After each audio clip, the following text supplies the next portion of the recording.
তো যাই হোক, সকাল সকাল আবার আমরা মেয়ে আর বাবা ঘুমিয়ে উঠে গেলাম। তো ঘুমিয়ে উঠে দেখছি যে মেয়ে একা একা খেলা স্টার্ট করে দিয়েছে।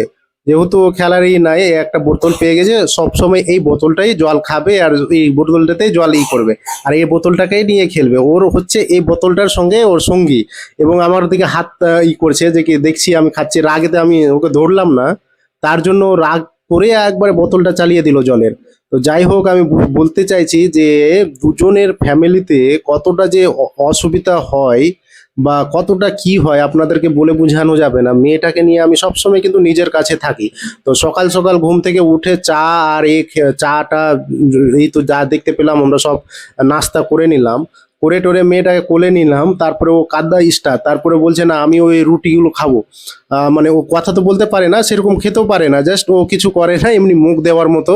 ও কিন্তু খেতে পারে না, ওগুলো খাচ্ছেও না, এমনি দেখবে আর নেবে আর শুধু খাবে আর ফেলে দেবে, মুখে ফুল করে উড়িয়ে দেবে। ও কিন্তু খাচ্ছে না, মনে হচ্ছে দেখে যে কত যে কি খায়।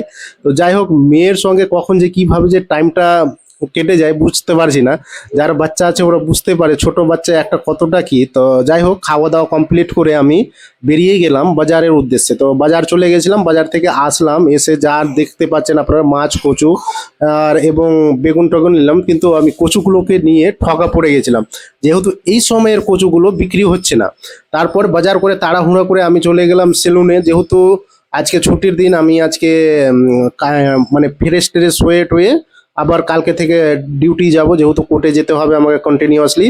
আর শ্যামলের দোকানে চলে আসলাম, আমি কন্টিনিউ এই দোকানটাতেই আমি চুল দাড়ি সব কিছু এখানেই কাটি বা এখানেই শেভ করি।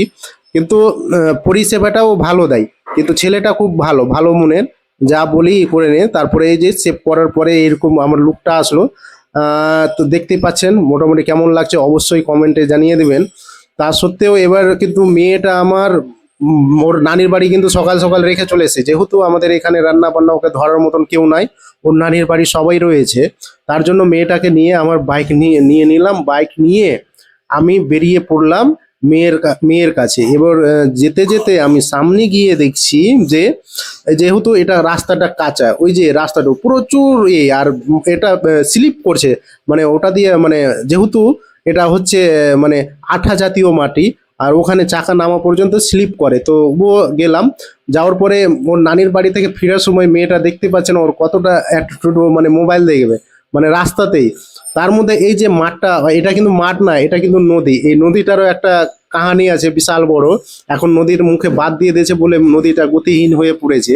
এবং এই জায়গাটা দেখতে কিন্তু আমাকে বেশ সুন্দর লাগলো, তাই বলে আপনাদের সামনে আমি শেয়ার করে দিলাম, আপনারা দেখুন। তারপরে আমি এখান থেকে বেশিক্ষণ আর সময় না নিয়ে মেয়ে করতে লাগলো, তারপরে আমি মেয়েটাকে নিয়ে আমি এখান থেকে বেরিয়ে গেলাম।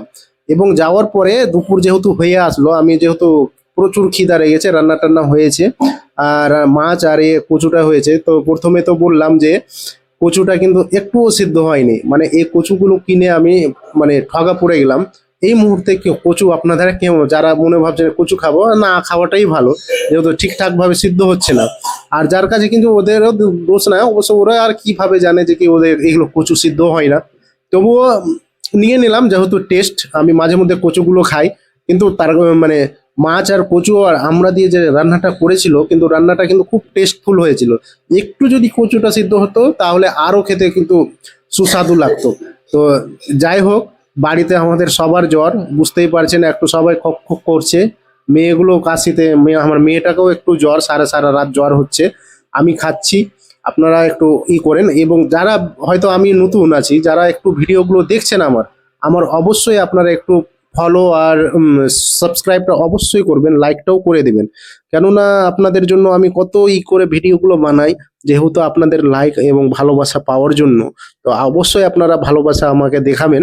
তারপরে আমি চলে গেলাম আমাদের গ্রামের দিকে। এই যে এই জায়গাটা আপনারা যেটা দেখতে পাচ্ছেন, এখানে কিন্তু আমরা ছোট থেকে বড় হলাম, এই জায়গাগুলোতে আমরা আড্ডা মারতাম, এখানেই খেলাধুলা করতাম, এখানেই সবকিছু করতাম। আর এই সাইডটাতে আমাদের বাড়ি, বর্তমানে আমি এখানে থাকি না, তবু এই যে এই জায়গাটা দেখতে পাচ্ছেন আপনারা, যাতে দেখাচ্ছি আমি, এখানে কিন্তু আমি কন্টিনিউয়াসলি এখানে বসে আমি আড্ডা মারতাম, আগে বসে থাকতাম, জায়গাটা কিন্তু মনোরম ছিল। তারপরে রাত হলো, রাতে বলছে বাড়ি থেকে ফোন চলে আসলো যে কি আমার বিরিয়ানির দরকার। তারপর আমি বিরিয়ানি নিয়ে আসতে চলে গেলাম। ভাইটার মুখে কিন্তু খুব হাসি। ও ভিডিও করছিলাম, আমি বললাম ঠিক আছে ভাই তুই দাঁড়া, তোকে ফেমাস করে দেবো আমি। ও ভিডিও দেখে খুব হাসি, একবারে সুন্দর করে বিরিয়ানি দিয়ে দিল। বিরিয়ানিটাও খানিকটা বেশি দিয়েছিল। এটা হচ্ছে মোথাবাড়ি আমাদের চৌরঙ্গিতে বিরিয়ানির দোকানটা রয়েছে, যারা যাবে